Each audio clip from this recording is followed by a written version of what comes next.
Page 58. District Administration. It is difficult for those who have not visited Palestine to imagine the tension under which these officials, Arab and Jewish, as well as British, are compelled to live and work. We were especially impressed by the anxiety, loneliness, and nervous strain to which many police officials are unavoidably exposed. It also seemed to us that the civil servants in Palestine were subjected to an additional anxiety which we could not regard as unavoidable or in the best interests of the country, as a result of the generally and sometimes pitifully inadequate salaries which they at present receive. Page 59. Chapter 9. Public Security. 1. Palestine is an armed camp. We saw signs of this almost as soon as we crossed the frontier, and we became more and more aware of the tense atmosphere each day. Many buildings have barbed wire and other defenses. We ourselves were closely guarded by armed police and often escorted by armored cars. It is obvious that very considerable military forces and large numbers of police are kept in Palestine. The police are armed. They are conspicuous everywhere, and throughout the country there are substantially built police barracks. 2. We do not think that the conditions in Palestine since the mandate have been fully appreciated throughout the world, and accordingly we have thought it right to set out in Appendix 5 a list of the main incidents of disorder. It will be seen that up to the year 1939 the Jews exercised very great restraint. It is in recent years that the threat to law and order has come from them. 3. A revival of the illegal immigration traffic has occurred since the end of the war in Europe. During the summer of 1945 there was an influx on a substantial scale by land over the northern frontier. More recently there have been successive cases of entry by sea. The Jewish organizations are actively engaged in these operations, carried out latterly by the purchase or charter of ships for voyages from southern Europe, in the absence of effective control of embarkation. Armed clashes are liable to arise from the efforts to prevent interference. A number have arisen from the search for illegal immigrants and arms.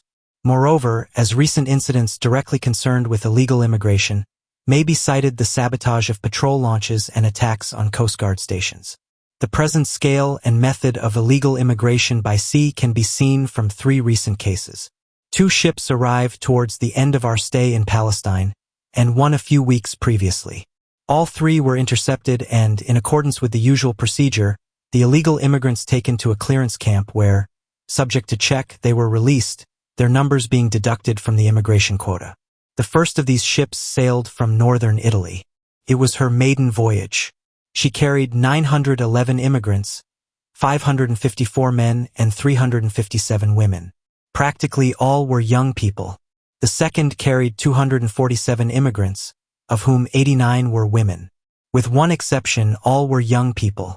The third, page 60, which arrived on the day of our departure from Palestine, was reported in the press as coming from a French Mediterranean port and carrying 733 immigrants. The second ship, according to press reports, was expected to land the immigrants at Tel Aviv, and the plans for screening the immigrants were evident in the sporadic incidents which occurred in that area. Apart from firing on the police, there were incidents of mining and blocking of access by road and rail which could only be designed to isolate the approach to the beach. 4. A sinister aspect of recent years is the development of large illegal armed forces. The following is the structure as stated to us by the military authorities. The general organization is the Haganah. It is an illegal development of the former organization, in the days of Turkish rule, of armed watchmen who protected Jewish settlements.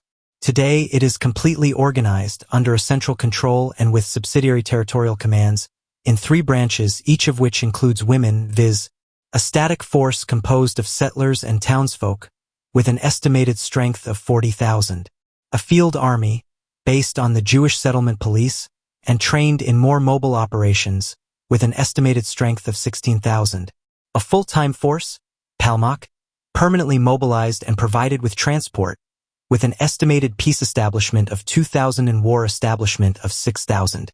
It is known that the Haganah has been procuring arms over a period of years. Vast quantities have been obtained from the residue of the campaigns in the Middle East. Arms and ammunition are kept and concealed in specially constructed caches in settlements and towns. The following are particulars, furnished to us by the military authorities, of a search which was conducted at Berea settlement, about the time of our arrival in Palestine. During the night of 28 February 1946, shots were fired at a sentry of the Arab Legion, at his post distance a mile or mile and a half from Berea. Although wounded in the thigh, he returned the fire. Next morning blood stains and bandages were found, and police dogs carried a line direct from there to Berea. Berea is situated in a commanding position on the hills of northern Galilee. Can only be described as a fort. The population of Berea were detained. They consisted of 25 men. Their identity cards showed that they came from other parts of Palestine. It was apparent that they were a platoon undergoing training. Page 61. A search in the neighborhood revealed 2 arms caches. They contained, among other equipment, 1 Sten gun, 1 Bren, for modern rifles, 1 wireless set, and grenades. Numerous documents were also discovered in the caches. Their substance connected the caches with Berea, and a police dog taking scent from the documents identified one of the men in the building at Berea. The documents included standing orders for the camp, notes on the structure and duties of the Haganah, training manuals, notes on neighboring military and police camps. 5. Something in the nature of conscription is in force, as is shown by 2 press notices of the 6th November, 1945, Palestine Post.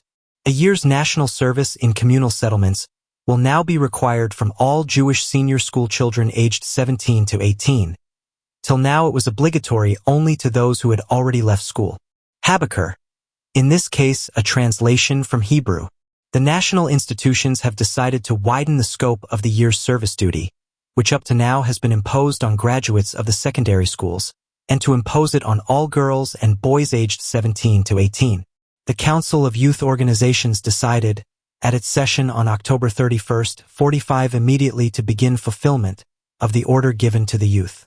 The Council assumed the responsibility of enlisting immediately all members of the movements who were born in 1928. The enlistment of the pupils of the secondary and trade schools will be carried out at a time which is to be specially fixed. Before November 11, 45, every movement must submit to the Jewish Agency's recruiting department in Tel Aviv a roster of its members, male and female, who must enlist. A useful adjunct for training purposes is provided from the Jewish Settlement Police, a supplementary police force originally formed in 1936 for the close protection of Jewish settlements. The minimum term of service is 6 months, during which period they are paid by the government. We were informed that it often happens that they leave the police force after a short period of service and thereafter serve in the Haganah. Page 62. 6. Apart from the Haganah, 2 further illegal armed organizations exist, both having cut away from the parent body. One is the Irgun Zvi Leumi, which was formed in 1935 by dissident members of the Haganah. The other is the Stern Group, which broke away from the Irgun early in the war, when the latter announced an armistice. The Irgun operates under its own secret command, mainly in sabotage and terrorism against the mandatory. Its strength is estimated at from 3,000 to 5,000. The Stern Group engages in terrorism. Its strength is said to be between 200 and 300. 7. It seems clear that the activities of all these bodies could be greatly reduced if there was any cooperation with the authorities by the Jewish Agency and its officers, and by the rest of the population. Unfortunately, the Jewish Agency ceased to cooperate with the government, or at least reduced the measure of their cooperation, as from the end of the war. We set out in the form of an extract from the Palestine Post of the December 30, 1945, the attitude of the chairman of the executive of the Jewish Agency, after the murders of the December 27, 1945. In the course of his evidence before us, Mr. Ben-Gurion said that he took responsibility for giving this statement to the press. Following upon the outrages which occurred on Thursday night, His Excellency the High Commissioner summoned Mr. D. Ben-Gurion and Mr. M. Shertok to see him at Government House on Friday morning. It was officially stated yesterday. It is learned that during the interview, Mr. Ben-Gurion and Mr. Shertok declared that the Jewish Agency completely dissociated themselves from the murderous attacks on government and army establishments perpetrated on Thursday night. They expressed their profound sorrow at the loss of life caused by the attacks. But, they stated, any efforts by the Jewish Agency to assist in preventing such acts would be rendered futile by the policy pursued in Palestine, by His Majesty's government on which the primary responsibility rests, for the tragic situation created in the country, and which had led in recent weeks to bloodshed and innocent victims among Jews, Britons, and others. The Jewish Agency representatives added that it was difficult to appeal to the Yishuv to observe the law at a time when the mandatory government itself was consistently violating the fundamental law of the country, embodied in the Palestine Mandate. Page 63. So long as this kind of view is put forward by the leaders of the Jewish Agency, it is impossible to look for settled conditions. All three organizations to which reference has been made are illegal. We recognize that until comparatively recently, efforts were made by the Jewish Agency to curb attacks. We regret that these efforts appear to have ceased. We believe that those responsible for the working of the Jewish Agency, a body of great power and influence over the Jews in Palestine, could do a great deal towards putting an end to outrages, such as we have described, which place the people of Palestine as well as British soldiers and police in constant danger. Private armies ought not to exist. They constitute a danger to the peace of the world. 8. The position of Great Britain as mandatory is not a happy one.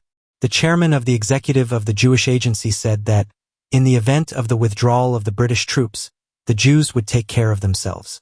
Jamal Effendi Husseini, replying to a question, said that it was the wish of the Arabs of Palestine that British forces and police should be withdrawn forthwith. Ani Bey Abdul Hadi, also representing the Arab Higher Committee, expressed his agreement. Jamal Effendi Husseini stated that he did not expect bloodshed but that, on the withdrawal of British forces, there would be a return to the condition which preceded the First World War, i.e. pre-Balfour Declaration. We are clear in our minds that if British forces were withdrawn, there would be immediate and prolonged bloodshed, the end of which it is impossible to predict. Page 64, Chapter 10. General. 1. In view of the dissolution of the League of Nations and of the statement of the Secretary of State for Foreign Affairs in the House of Commons on the November 13, 1945, we assume that the British government will, in the near future, prepare a draft trusteeship agreement for eventual submission to the United Nations, and that this agreement will include the terms under which Palestine will be administered. We do not propose to refer to the existing mandate in detail. It is set out in Appendix 6. 2. Our views on future immigration policy are contained in Recommendation Number 6, and in the comments thereunder, and we have nothing to add to them. 3. With regard to the future government of Palestine, we have reviewed the question of a solution by partition. The Peel Commission stated, Chapter 20, Paragraph 19, manifestly the problem cannot be solved by giving either the Arabs or the Jews all they want. The answer to the question, which of them in the end will govern Palestine, must surely be neither. That is the view which we also have formed. They recommended the termination of the mandate, the partition of the country between the Arabs and the Jews, excepting the holy places, and the setting up of two independent states in treaty relations with Great Britain. These recommendations were rejected by the Arabs, and they did not meet with the complete approval of the Jews. They were adopted in the first instance by the government of Great Britain, but subsequently a technical commission was sent to Palestine to ascertain facts and to consider in detail the practical possibilities of a scheme of partition. As a result of the Partition Commission's report, His Majesty's government announced their conclusion that the examination by the Commission had shown that the political, administrative, and financial difficulties involved in the proposal to create independent Arab and Jewish states inside Palestine were so great that the solution of the problem was impracticable. The proposal accordingly fell to the ground, and His Majesty's government continued their responsibility for the government of the whole of Palestine. We have considered the matter anew, and we have heard the views of various witnesses of great experience. Partition has an appeal at first sight as giving a prospect of early independence and self-government to Jews and Arabs, but in our view no partition would have any chance unless it was basically acceptable to Jews and Arabs, and there is no sign of that today. We are accordingly unable to recommend partition as the solution. Page 65. 4. Palestine is a country unlike any other.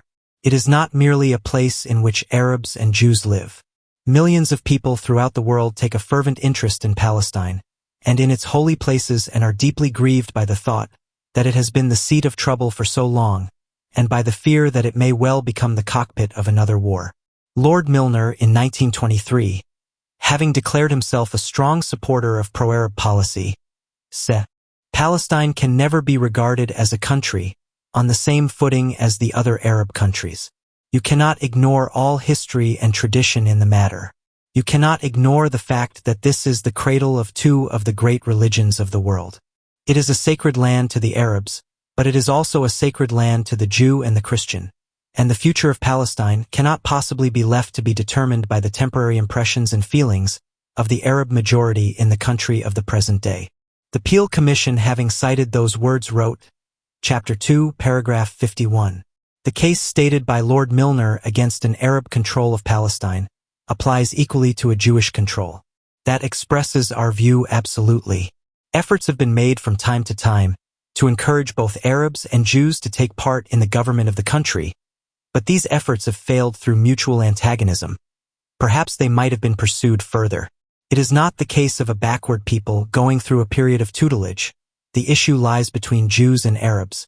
We believe this can only be met by acceptance of the principle that there shall be no domination of the one by the other, that Palestine shall be neither an Arab nor a Jewish state.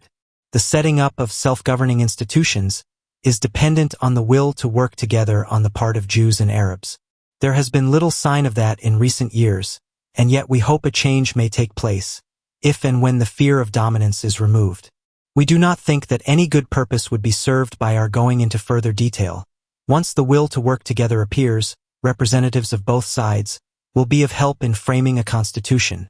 Until that happens, no step can be taken. Meantime, Palestine must remain under some form of mandate or trusteeship.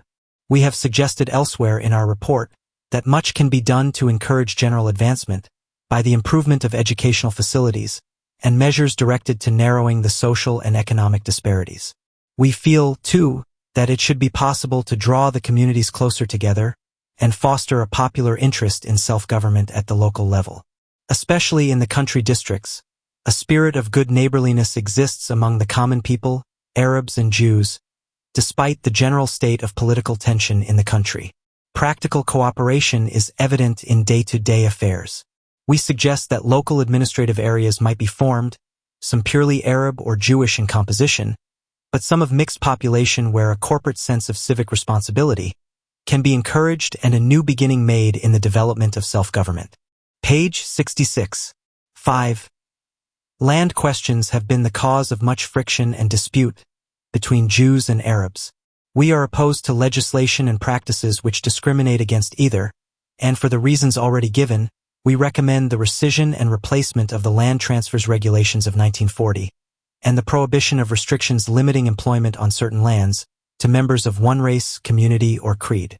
We are aware of the criticisms of the existing land ordinances, and we do not wish it to be thought that we consider that they afford adequate protection to the Arab small owners and tenants. In our opinion, it should be possible to devise ordinances furnishing proper protection to such Arabs, no matter in what part of Palestine they may reside. 6. We have already stated that the 100,000 certificates for Palestine, the immediate authorization of which we recommend, will provide for only a comparatively small proportion of the total number of Jewish refugees in Europe.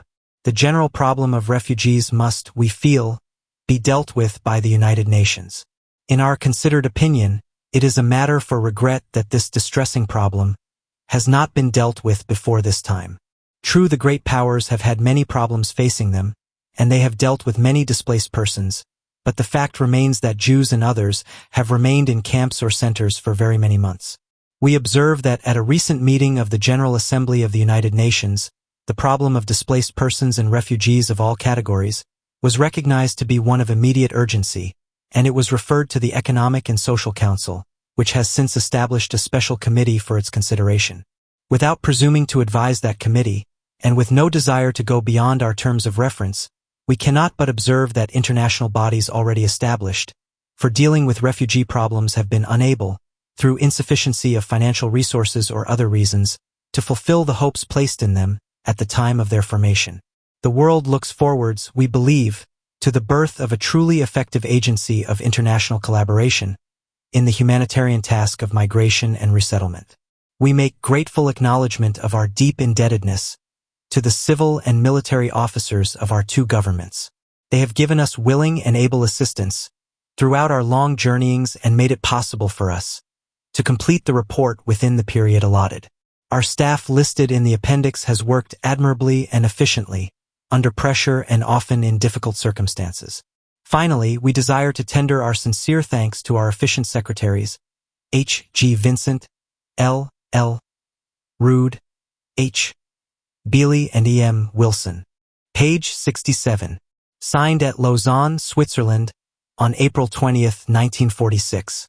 Joseph C. Hutchison, American Chairman.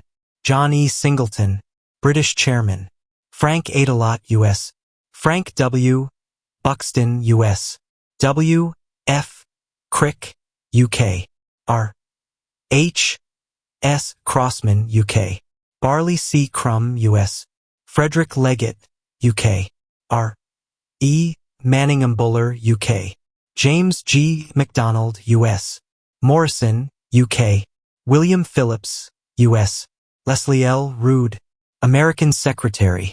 H. G. Vincent, British Secretary. Evan M. Wilson, American Secretary. H. Bealey, British Secretary.